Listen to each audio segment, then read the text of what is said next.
9-year-old marries 62-year-old woman, become world's youngest groom.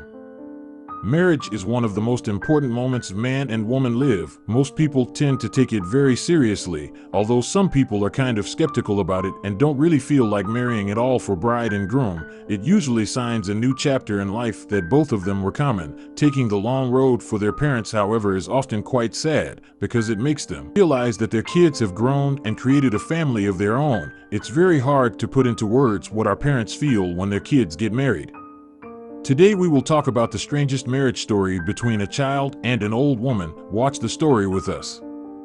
Wide-eyed residents looked on as the married mother of 5 shared a piece of cake, a toast, and even a kiss with her young groom Sanele and long-term husband Alfred Shabangu, 66.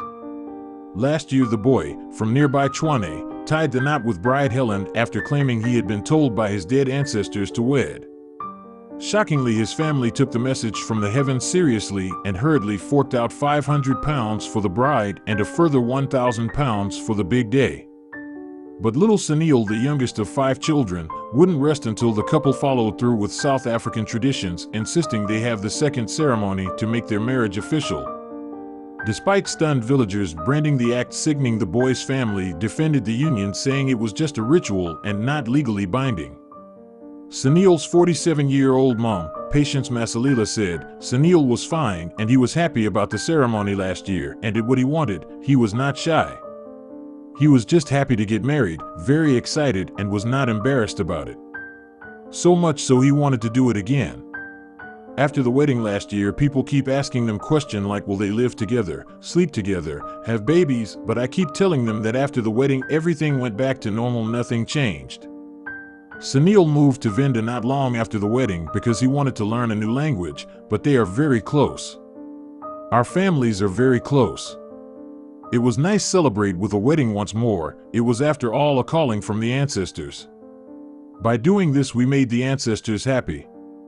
If we hadn't done what my son had asked, then something bad would have happened in the family.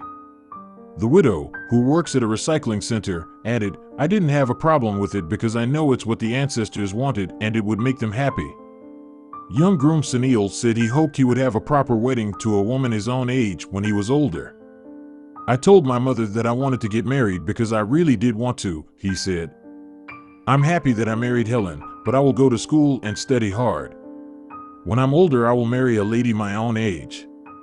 I chose Helen because I love her, and although we don't live together all the time, we meet at the dumping site where my mother works regularly. Old enough to be his grandmother, bride Helen, whose children are aged between 38 and 28, yesterday said she was still happy with the arrangement. The recycling worker, who donned the same dress, said, I'm very happy that the boy chose me, and my family support and understand that it is part of making ancestors happy. One day Sanele would grow normally and have family of his own and get married one day. All this ceremony is for making ancestors happy. We are playing. Sanele and his bride did not sign a marriage certificate and do not have to live together. Both have gone back to their normal lives. Helen's husband of 30 years and builder Alfred attended both wedding ceremonies along with the couple's 5 children. The 67-year-old added, my kids and I are happy because we don't have a problem with her marrying the boy, and I don't care what other people say. And what do you think about the marriage of this child? And if you were in the place of his parents, would you allow him to marry?